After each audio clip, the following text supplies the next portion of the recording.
When Aya Fujimoto vanished, the police found only one thing, her backpack at the edge of Aokigahara Forest, leaning neatly against a moss-covered root like she had stepped out of it and dissolved into the cold air. Aya's older brother, Ren, refused to believe she was gone. She wouldn't come here, he argued as officers zipped the site with yellow tape. She's afraid of forests. But the officers exchanged looks he didn't understand. The kind you give prey already caught in the hunter's shadow. Because Aokigahara had patterns. People didn't arrive here. They were called, and Aya had walked in without a fight. Days bled into a week, each sunrise a fresh wound for Ren. Sleep offered no escape, only fractured dreams of his sister's laughter turning into the whisper of wind through skeletal trees. He spent his waking hours plastered to the news, his phone a constant buzzing source of torment. The reports were cold. Clinical Aya Fujimoto, 19 student, last seen near Shinjuku Station. They showed her picture. A bright smile from last year's festival, now a ghost on a million screens. The police had scaled back the search. Their official statements spoke of no foul play suspected, a sterile phrase that felt like a betrayal. They had found no note, no sign of struggle, no footprints leading away from the neatly placed backpack. It was as if she had been erased. The lead detective, a man with tired eyes and a face etched with too many similar stories, told Ren to prepare himself. Sometimes, he said, his voice a low, gravelly thing, the forest just keeps them. Ren's apartment became a shrine to his sister's absence. Her favorite mug sat unwashed by the sink. A half-finished scarf she was knitting for him lay on the sofa, the needle still stuck in the wool. He'd pick it up, feel the soft yarn, and be crushed by a silence so profound it felt like a physical weight. He replayed their last conversation 1,000 times. An argument over something stupid, a borrowed sweater, a forgotten promise. His final words to her had been angry. The memory was a shard of glass in his heart. He began his own investigation, a desperate, frantic search for anything the police had missed. He tore through her bedroom, his hands shaking. He found her diary, a small leather-bound book tucked beneath her mattress. His first instinct was to slam it shut, a violation of the little privacy she had left. But desperation was a stronger force than guilt. He opened it.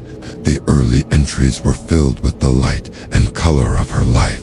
Friends, classes, excitement about a new art exhibit. But as the pages turned, a shadow crept in. The handwriting grew spikier, more erratic. She wrote of dreams, not of monsters or falling, but of a path lined with ancient trees whose roots looked like grasping fingers. She described a song, a melody with no source that seemed to pull her forward. "It calls to me," she wrote in one entry, the ink smudged as if by a tear. "When I'm awake, I can almost hear it under the noise of the city. A quiet hum. It promises peace." A cold dread, colder than the forest air, settled over Ren. This wasn't a choice she had made in a moment of despair. This was a slow, deliberate seduction. He flipped to the final entry, dated the day before she disappeared. The page held only 7 words, written in a steady, determined hand. "Tonight, I am going home to listen." That's when Ren understood. The police were wrong. This wasn't a simple case of a lost girl. Aya hadn't just wandered into the woods. The forest hadn't just taken her. It had invited her in. It had sung her a lullaby, and she had followed the sound into the darkness. He looked out his window, toward the distant, unseen silhouette of the mountains. He could almost feel the pull himself, a faint, dark magnetism from the heart of the trees. The yellow tape and the polite, pitying looks from the officers were a lie. They were guarding the entrance to a story they didn't want to finish, but Ren would finish it for them. He closed the diary, the soft leather cool against his skin. He knew what he had to do. The forest had called his sister, and now he would call back. When Ren entered Aokigahara alone 2 days later, ignoring the volunteers who warned him, there is no silence like this place. It doesn't mean peace. It means the forest is listening. Inside, sound evaporated. Even his own footsteps were swallowed by the thick moss carpeting the forest floor. A heavy quiet pressed against his ears, so dense it felt like water. It was a suffocating pressure, a void where the familiar sounds of life should have been. He felt like an intruder in a sacred, dead space. Above him, branches interlocked like ribs, forming a skeletal cage that blocked out the sky. Sunlight struggled to pierce the canopy, casting the forest floor in a perpetual twilight. Below him, the ground dipped and swelled with hidden caves and lava tubes, dark mouths that promised to swallow him whole if he strayed from the path. This was a place where the earth itself seemed to breathe, but its breath was cold and ancient. He followed a trail of colored strings and ribbons, the markers left by searchers and hikers who feared getting lost. Red, blue, yellow, a rainbow of desperation clinging to the gnarled bark of trees. Each string told a story of someone who had walked this path before him, a story he prayed was not his own. The strings were his only lifeline in a sea of silent trees. The deeper he walked, the more he noticed the forest's unsettling details. Birds did not sing, wind did not rustle leaves. His breath fogged, even though it wasn't cold. And sometimes, only sometimes, he thought he heard Aya's voice behind him. A whisper, faint and fragile, like a memory-given sound. Ren, it would call, just on the edge of his hearing. But every time he turned, heart pounding against his ribs, nothing moved. The trees stood like silent sentinels. The ribbons hung limp in the still air. There was only the endless, watching quiet. An hour bled into 2. The initial unease festered into a primal dread. He started to see things in the periphery, a flicker of white cloth, a shadow that moved when he didn't. He shook his head, blaming the lack of sleep, the grief that clung to him like a shroud. But the feeling of being watched intensified, 1,000 unseen eyes tracking his every move. He came across a clearing. In the center sat a single, decaying tent, its fabric torn and stained by the elements. An abandoned backpack lay beside it, its contents spilled out onto the mossy ground. A half-eaten bag of rice crackers, a water bottle, and a child's doll, its plastic face staring blankly at the sky. He felt a chill that had nothing to do with the air temperature. Someone had stopped here, and they had never left. Aya's voice came again, closer this time. "Don't look." He spun around, his own name a strangled cry on his lips. Aya. The silence that answered was heavier than before, mocking him. He was losing his grip. He knew it. The forest was a labyrinth designed not just for the body, but for the mind. It fed on hope and exhaled despair. He pushed onward, his pace quickening into a panicked stumble. The ribbons became more sparse, their colors faded and tattered. He was going deeper than most dared. He passed a tree with characters carved into its trunk, the wood still pale and fresh. "I'm sorry," they read. Ren averted his eyes, a knot of ice forming in his stomach. This forest was a graveyard, and he was walking among its ghosts. Then he heard it again. Not a whisper this time, but a sob, a broken, weeping sound that seemed to come from everywhere at once. It was Aya's cry, the one he had heard in his nightmares every night since she disappeared. It pulled him forward, a siren's call he was powerless to resist. He broke into a run, crashing through low-hanging branches, ignoring the scratches they left on his face and arms. The crying grew louder, more desperate, leading him off the marked trail and into the untamed heart of the forest. The ground became treacherous, a tangled mess of roots that snaked across the path like grasping fingers. He finally burst into another, smaller clearing. There, hanging from the branch of an ancient, twisted pine, was a single red ribbon, identical to the one Aya always wore in her hair. It swayed gently, though there was no breeze, and for the first time he heard a new sound, a soft, wet, crunching noise coming from the dense thicket behind the tree. It was the sound of something chewing. He froze, every muscle in his body screaming to run, but his feet were rooted to the spot.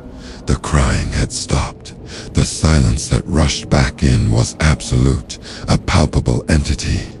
He knew, with a certainty that chilled him to his soul, that he was no longer alone. The forest was not just listening, it had been waiting. At dusk, Ren found something that made his heart seize. Aya's gray scarf snagged on a low branch like a caught ghost. The forest was silent, too silent. Not even the rustle of a stray animal or the chirp of a late bird. Only the sound of his own ragged breathing filled the air, each exhale a cloud of white mist in the rapidly cooling twilight. He'd been searching for hours, his calls for Aya growing hoarse, swallowed by the oppressive canopy of ancient, black-barked trees. This forest had a name, one the old folks in the village only spoke in hushed, fearful tones. Aokigahara, the sea of trees, a place where things and people got lost forever. He'd told her not to come here, he'd begged her, but Aya, with her long black hair that drank the moonlight and her smile that could challenge the sun, was stubborn. She was looking for inspiration for her art, she'd said. She saw beauty where others saw only shadows. "Aya," he shouted, his voice cracking, desperate. His voice died in front of him. It didn't echo, it didn't travel. It just stopped, absorbed by the suffocating stillness of the woods. A profound, unnatural quiet that felt like being submerged deep underwater. Fear, cold and sharp, pricked at the back of his neck. He reached for the scarf, his fingers trembling. He grabbed the scarf, still warm, impossibly warm, and felt a slow breath against his hand. His blood ran cold. It wasn't just a faint warmth, like residual body heat. It was a living, pulsing heat, as if the fabric itself were breathing. He pulled his hand back, as if burned, his heart hammering against his ribs like a trapped bird. The sensation was undeniable, tangible, real, not wind, not imagination, a breath. He stared at the scarf, his mind refusing to process what his senses were screaming at him. The gray wool seemed to darken in the fading light, its threads weaving into patterns that looked eerily like strands of long black hair. He could almost smell her perfume, a faint trace of cherry blossom and rain clinging to the fibers. It was a scent that had always meant comfort, safety. Here, it was a terrifying omen. It meant she was close, or something was. A twig snapped somewhere in the deep woods to his right. His head whipped toward the sound, his eyes straining to pierce the impenetrable gloom. Nothing, just more trees. Their limbs twisted into grotesque, skeletal shapes against the bruised purple sky. He was being watched. He could feel it. 1,000 unseen eyes peering from between the dark trunks. The forest wasn't just a collection of trees. It was a single, breathing entity, and he was an unwelcome intrusion in its lungs. His instincts screamed at him to run, to leave the scarf, leave the memory of Aya, and get out before the last of the light was devoured by the night. But he couldn't. He had to know. Behind him, a female voice whispered, "You came." The voice was thin, like the scraping of dry leaves, yet it was unmistakably hers. It was the voice he heard in his dreams, the voice that sang off-key in the shower, the voice that had told him she loved him just yesterday morning. But it was wrong. Hollow, devoid of the life and warmth he knew. It was an echo, a recording played back by something malevolent. Ren spun, his feet tangled in the roots coiling across the path. He flailed, his arms windmilling as he fought for balance. He saw nothing but the same suffocating wall of trees, the same deepening darkness. He was utterly, terrifyingly alone. No one was there. But Aya's scarf slipped from his hand and slithered to the ground like it wanted to return deeper into the forest. It didn't just fall.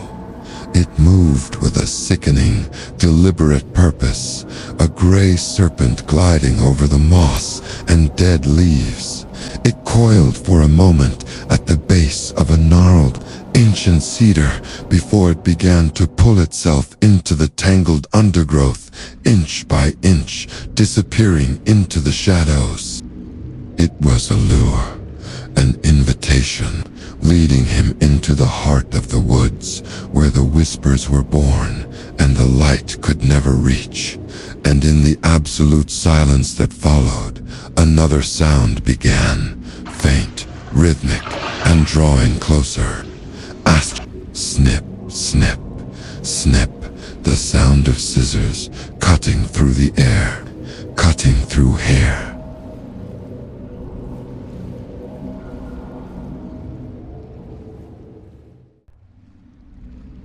The search for Aya had stretched into its third day.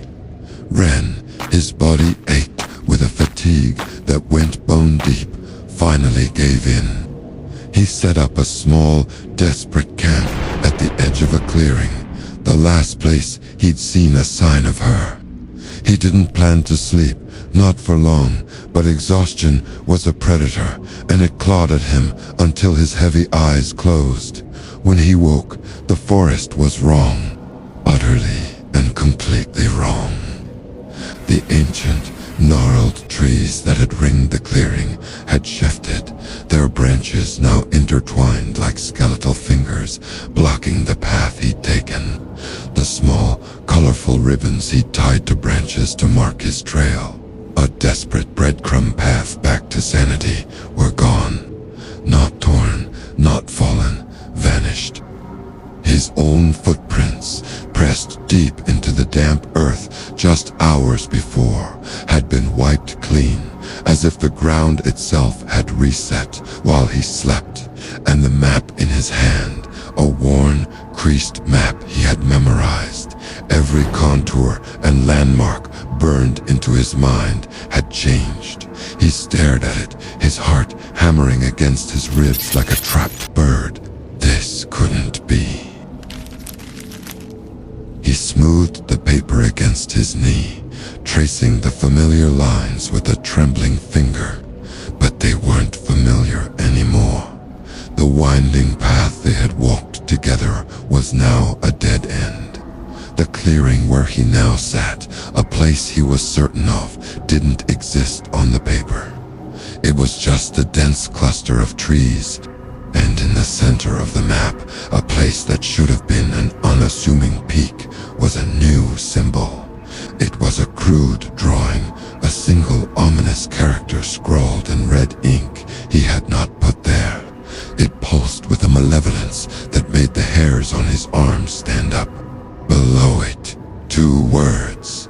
She is under a cold dread, colder than the forest air, washed over Ren.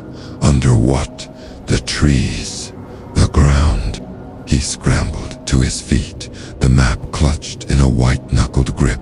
His voice, when he tried to call her name, came out as a ragged whisper. Aya, silence, a profound, listening silence that felt heavier than any sound. He was being watched. The feeling was a physical pressure, a weight on his shoulders. He spun around, eyes darting between the suffocating walls of trees. Was that a flicker of movement? A flash of long black hair disappearing behind a thick trunk? Aya, is that you? He screamed, his voice cracking. He lunged towards the spot, shoving past thorny branches that tore at his jacket. But there was nothing. Only the groaning wood and the damp smell of decay. He looked back at the map. His blood ran cold. The red symbol had moved. It was no longer in the center. It had shifted, now hovering over a small, previously unmarked, swampy area to the west. It was closer. Panic began to bubble in his chest, hot and acidic. This wasn't just a changing map, it was a guide. A cruel, malicious guide leading him somewhere, or leading something to him. He could feel her, a faint echo of her presence, a ghost on the edge of his senses. He remembered her laugh, the way her long black hair would catch the light. Now he imagined that same black hair tangled in roots, deep beneath the earth. He had to move, he had to follow. He stumbled through the undergrowth, the forest warping around him. Trees seemed to bend away as he approached, creating new, unfamiliar paths that hadn't been there moments before. The air grew thick, heavy with the scent of stagnant water and something else, something metallic and sweet. He checked the map again. The red mark had moved. It was on top of him now. Ren froze, his breath catching in his throat. He slowly lowered the map and looked at the ground beneath his feet. The earth was soft, unnaturally so, and from a crack in the mud, something dark and viscous was seeping out. It wasn't ink. He took a hesitant step back, and his boots snagged on something. He looked down. A single strand of long raven black hair was wrapped around his ankle. It wasn't his. And as he stared, more strands began to surface from the mud, coiling and writhing like snakes, reaching for him. The map in his hand began to tremble, the paper buckling as if under intense heat. The red letters bled and reformed, the ink still wet. She is under, the map now red. And then a new line appeared beneath it, written in the same terrible red, "You are next." Ren followed where the map led, not because he trusted it, but because he felt more afraid to disobey it. The parchment, brittle and stained with something dark and rust-colored, felt ancient in his trembling hands. He had found it tucked inside Aya's favorite storybook, a chilling replacement for the happy ever after she always demanded he read. It was a crude drawing of the forest behind their home, a single, winding path marked with a jagged X Deep within the woods, an arrow pointed to the X with a single, terrifying word scrawled beside it. Hurry. He'd called her name until his throat was raw, searching every corner of their small house, then the yard, then the edge of the tree line where she was forbidden to go alone. But there was only silence, a heavy, listening silence that felt like the forest was holding its breath, waiting for him. The sun began to dip below the horizon, casting long skeletal shadows that clawed at the ground. Panic, cold and sharp, was a knife twisting in his gut. Hours later, after stumbling through thorny undergrowth that tore at his clothes and skin, he found it. An opening in the earth, a black mouth of a cave yawning beneath the tangled, gnarled roots of an ancient oak tree. A palpable cold seeped from the entrance, carrying with it the smell of damp soil and something else. Something metallic and vaguely sweet, like old decay. Aya's worn, gray scarf lay at the entrance, snagged on a sharp rock. It was the one their mother had knitted for her, the one she never took off, even in summer. When he picked it up, the fabric still held a faint trace of her scent, of lavender soap and sunshine. And then he heard it, a sound so faint it was almost stolen by the wind sighing through the trees. A sob, her sob. Aya, is that you? His voice cracked, desperation making it sound thin and reedy. He pressed his ear to the cold stone, straining to hear, praying he wasn't just imagining it. A faint voice echoed from the suffocating darkness inside, distorted and weak, but unmistakably hers. Oni-chan, please, it's so dark. Hurry. That was enough. All the fear, all the hesitation, was burned away by a ferocious need to get to her. Nothing else mattered. Ren fumbled in his pack, his fingers closing around the cold metal of his flashlight. He took a deep, shuddering breath, the foul air from the cave filling his lungs. The beam cut a shaky, narrow path into the oppressive black, revealing wet, glistening walls that seemed to sweat. The passage ahead was tight, sloping steeply downwards into the belly of the earth.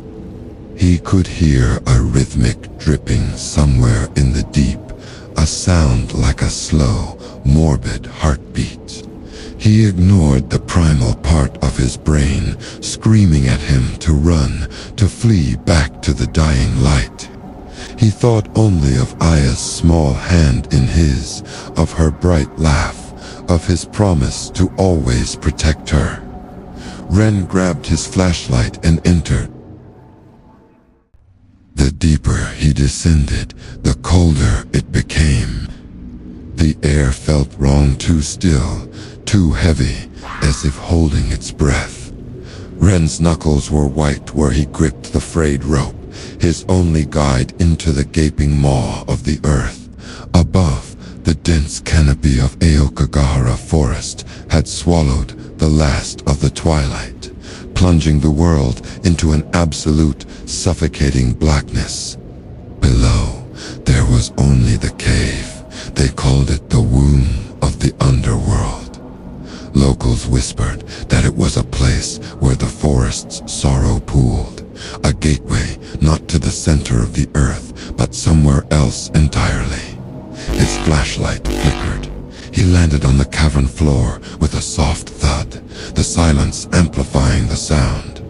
Dust motes danced in the beam, ancient and undisturbed. He swept the light across the chamber. The walls were slick with a strange dark moisture, and the ground was littered with an unnatural collection of personal items. A single child's shoe, a rusted pair of spectacles, a faded photograph of a smiling family. Things people leave behind, or things that are left of people. Ren pushed the thought away. He was here for one reason. Aya. His voice was a pathetic crack in the immense quiet. No answer.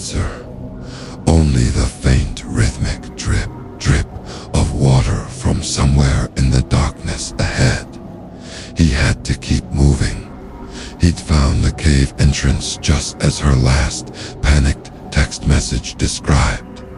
"They won't let me leave," it said, followed by a string of garbled characters, and a single, terrifying photo, a close-up of long black hair plastered against a wet, rocky surface. Aya's hair. He ventured deeper, his boots crunching on the uneven ground.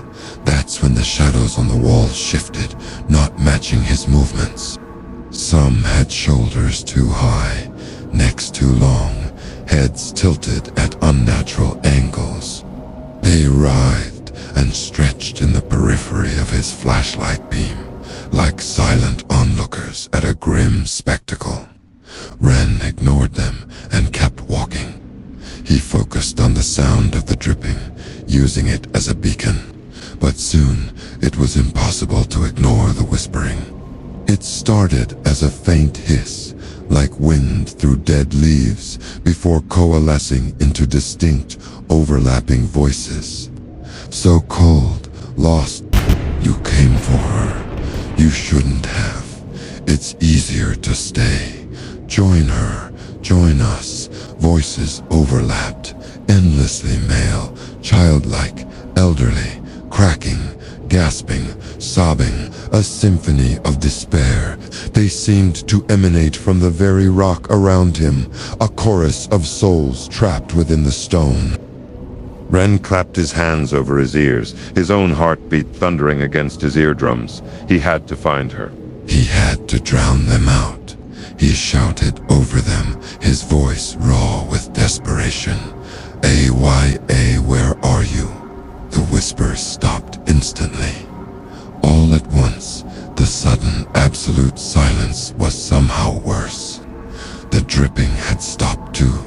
The entire cave was holding its breath again. Then a woman's voice answered, right next to his ear.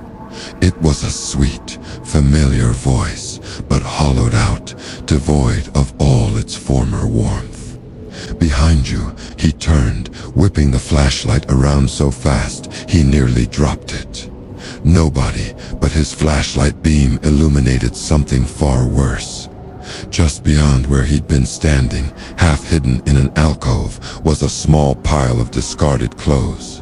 A simple t-shirt and jeans. Yes, and next to them, a smartphone, its screen cracked but faintly glowing. He lunged for it, his hands shaking. The screen showed the camera app was open, pointed at the dark ceiling of the cave. He tapped the gallery icon. There was only one new video, recorded just minutes ago. He pressed play. The video was pitch black, filled with the sound of panicked, ragged breathing. Aya's breathing. Then, her voice, a choked sob. "Ren, I'm sorry.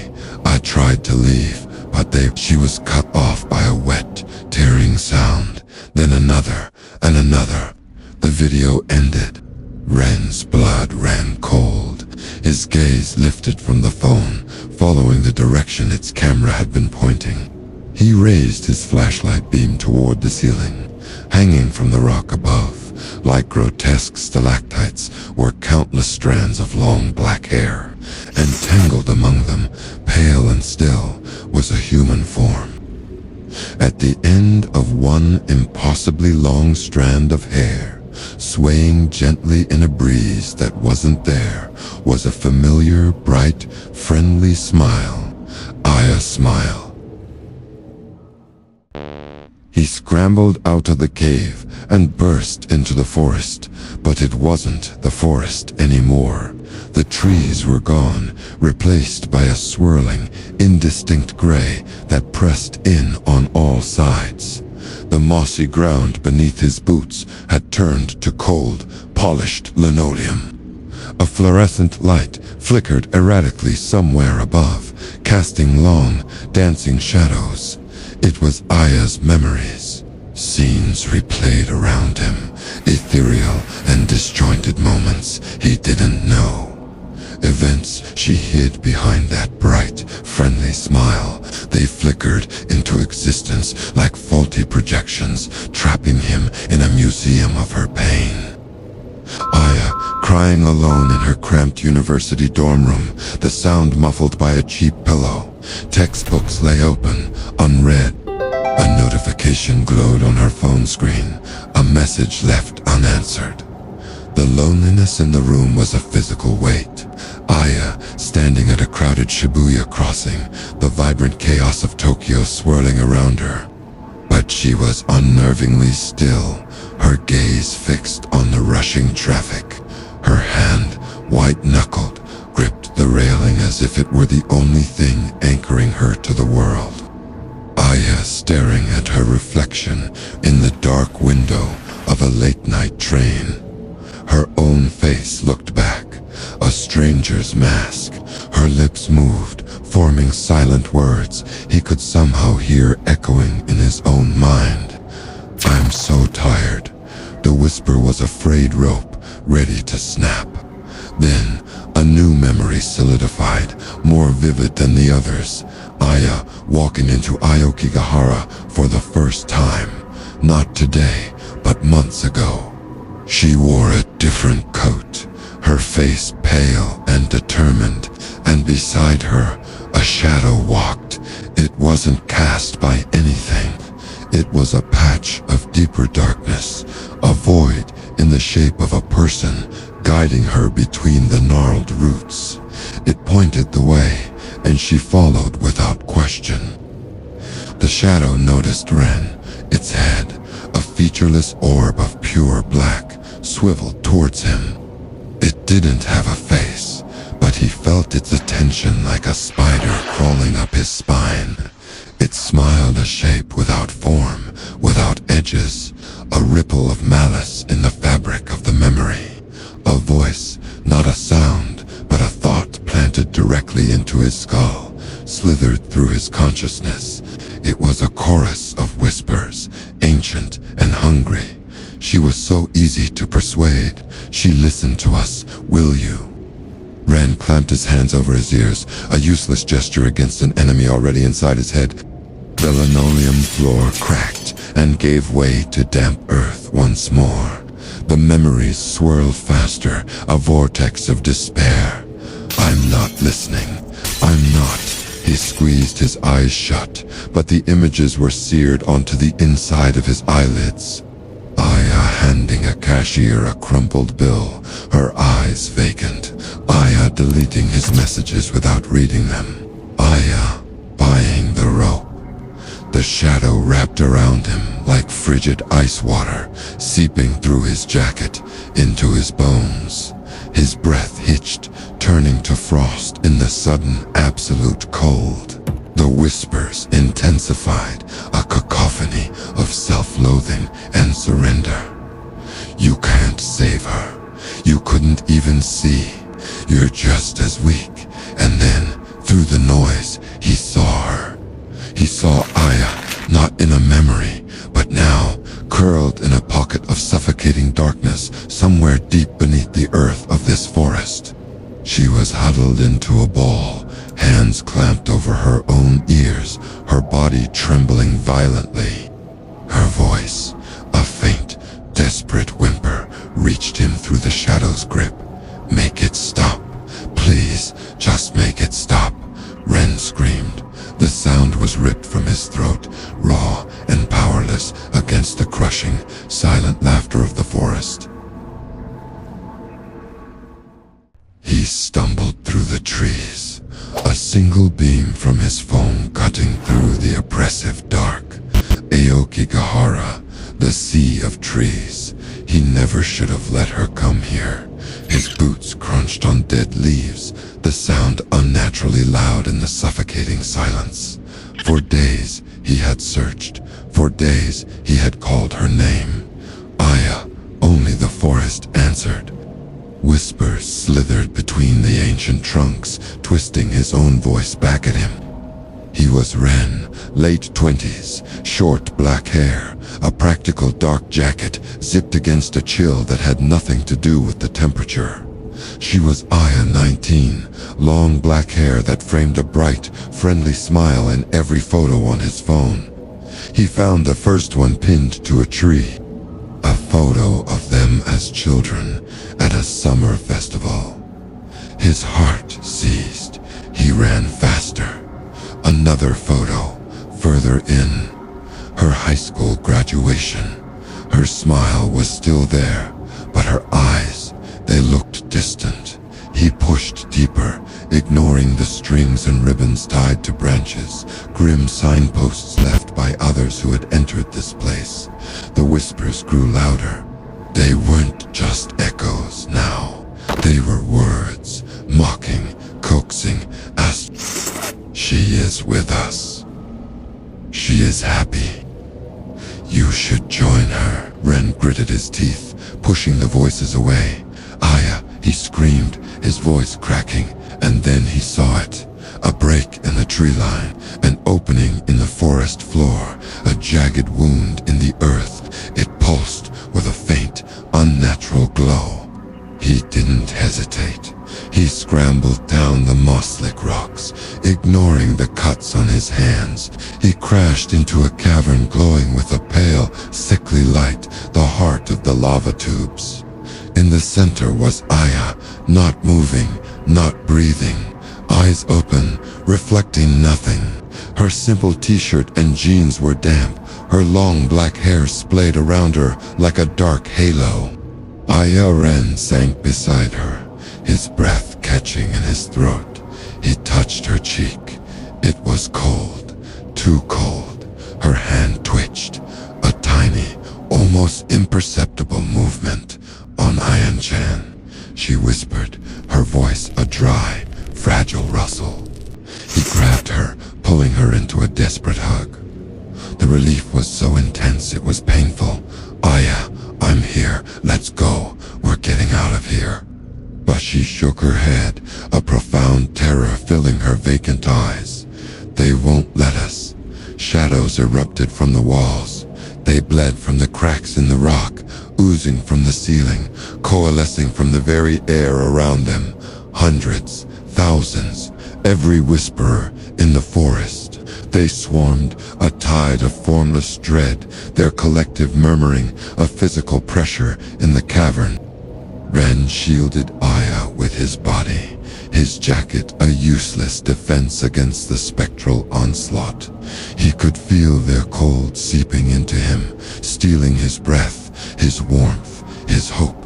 He saw Aya's life flickering, a candle about to be snuffed out. He would not let them have her. Take me instead, he roared, the sound ripped from his soul. The shadows paused. The whispers fell silent. The suffocating pressure receded. Then they retreated, flowing back into the walls as if they were never there. Aya gasped in air, a deep, shuddering inhalation. The first full breath she had taken in days, color began to return to her cheeks. A single shadow voice, ancient and vast, returned, very well. The cavern dissolved in darkness. When the first rays of dawn pierced the dense canopy of Aokigahara, the rescue teams fanned out, their voices echoing through the unnerving silence. They followed the faint trail of broken twigs and disturbed leaves, a desperate breadcrumb path leading deeper into the sea of trees. The air was thick, heavy with the scent of damp earth and something else. Something ancient and watchful. Every shadow seemed to twist. Every rustle of leaves sounded like a whisper. Hours bled into one another, the hope in the rescuers' hearts dwindling with the fading light. They had been searching since sunrise, calling out the names Aya Ren, but the forest only answered with its own profound, chilling quiet. It was a place that swallowed sound, that devoured hope.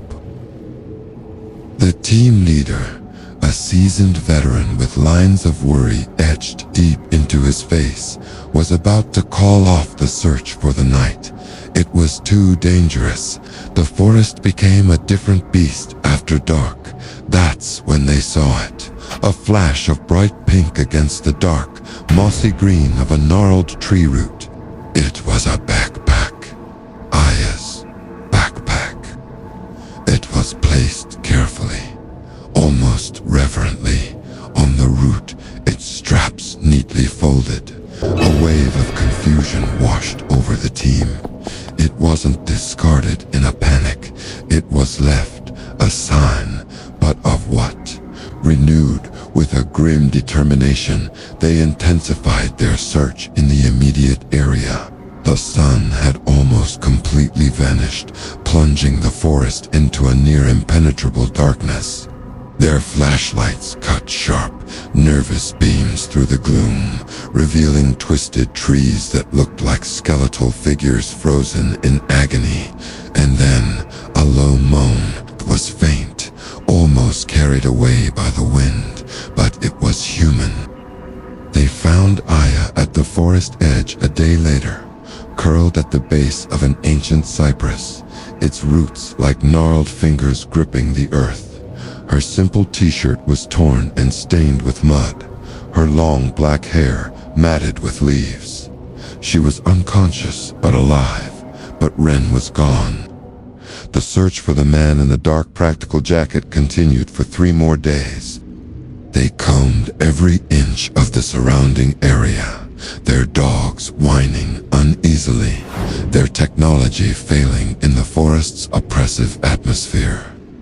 It was as if the place itself rejected their intrusion. The search was finally, reluctantly, called off. He had vanished without a trace, swallowed whole by the infamous woods. All they found was his flashlight, placed neatly on a route 50 yards from where Aya had been discovered, the same way her backpack had been. The beam was dead, its light extinguished, but the object was otherwise pristine, untouched by the elements. A silent, solitary marker in the endless green. Aya woke hours later in the sterile white of a hospital room, the antiseptic smell a stark contrast to the cloying damp of the forest. The first thing she did was scream. It was a raw, primal sound of pure terror and loss. She screamed his name over and over. Ren, Ren, where is he? Nurses rushed in, their words of comfort a meaningless buzz in her ears. A doctor tried to soothe her, to tell her she was safe, but his words were a lie. She wasn't safe. She would never be safe again. The forest took him, she cried, her voice cracking, her bright, friendly smile now a contorted mask of grief. It took him because of me. It was my fault. Her words devolved into sobs, her body shaking uncontrollably as the memories, sharp and terrifying, came flooding back. But no one believed her.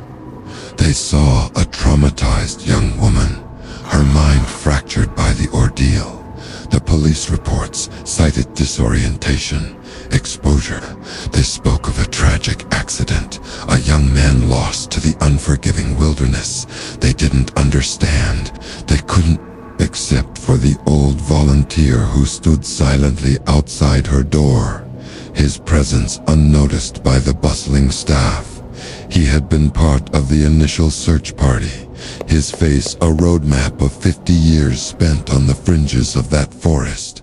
He listened to her cries, his eyes filled not with pity, but with a chilling understanding. He waited until the doctors left, then leaned toward the crack in the door and whispered, his voice a dry rustle of leaves. Aokigahara doesn't take, it trades. Aya returned to Aokigahara with a single purpose. 1 year, 365 days since her brother, Ren, had walked into the sea of trees and never walked out. The police had given up. Her parents had grieved, but Aya hadn't. She knew he was still here. She tied a red ribbon to a tree, a crimson promise against the gnarled, dark bark, just like the videos said to. A lifeline. Then she began walking deeper, deeper, deeper. The forest was a silent predator, Sunlight struggled to pierce the canopy, painting the ground in sickly shades of green and gray. The air grew heavy, cold, thick with a silence that wasn't empty.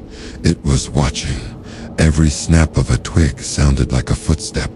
Every rustle of leaves sounded like a whisper. An hour bled into 2. The red ribbon was a distant memory. She was alone, utterly and completely. That's when she found it. Ren's dark, practical jacket, snagged on a low-hanging branch. It was weathered, faded, but unmistakably his. A wave of hope and dread crashed over her. He was here. He was close. She pushed forward, calling his name, her voice a small, trembling thing in the vast quiet. Ren. It's me. It's Aya. The forest offered no reply. She stumbled on, the undergrowth grabbing at her jeans, until she reached a small, dark opening in the side of a moss-covered rock formation. A cave. It gaped like a mouth, exhaling a chill that had nothing to do with the weather.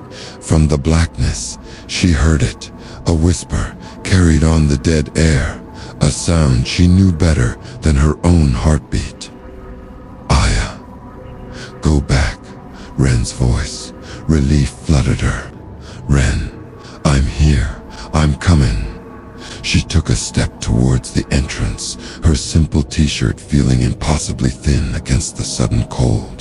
The voice came again, but this time it was different. It wasn't begging, it was warning. Yeah, don't. She froze, one foot hovering over the threshold. Ren, where are you? I can't see you. Then the cave echoed, not just with his voice. Hundreds of overlapping whispers surged from the darkness. Voices of men, women, children all, murmuring, pleading, warning. And among them, she could hear Ren's, distorted and distant, swallowed by the others. Aya, leave. It's waiting. A sudden, sharp crack echoed directly behind her. Her blood turned to ice. She spun around, her long black hair whipping across her face. A figure stood there, partially obscured by the ancient trees. Her brother Ren. He stood perfectly still, his short black hair matted to his forehead. He was wearing the same dark jacket she'd just found. A smile crept across his face. It was too wide. It stretched his cheeks unnaturally. A horrifying gash in the gloom. His eyes, once warm and kind, were too hollow. Empty sockets staring into her soul. It whispered, and the voice was his, but it was wrong. It was a hollow imitation, a recording played through a broken speaker. You came back. She didn't scream. The sound was trapped in her throat, a knot of pure terror. She ran. She scrambled away, back the way she came, branches tearing at her clothes, at her skin. She didn't look back. She couldn't, but she could hear it. It followed, not running, but walking, a steady, unhurried pace.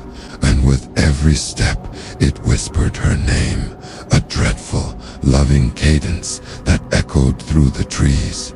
Aya, Aya. It whispered her name until the forest swallowed the sound.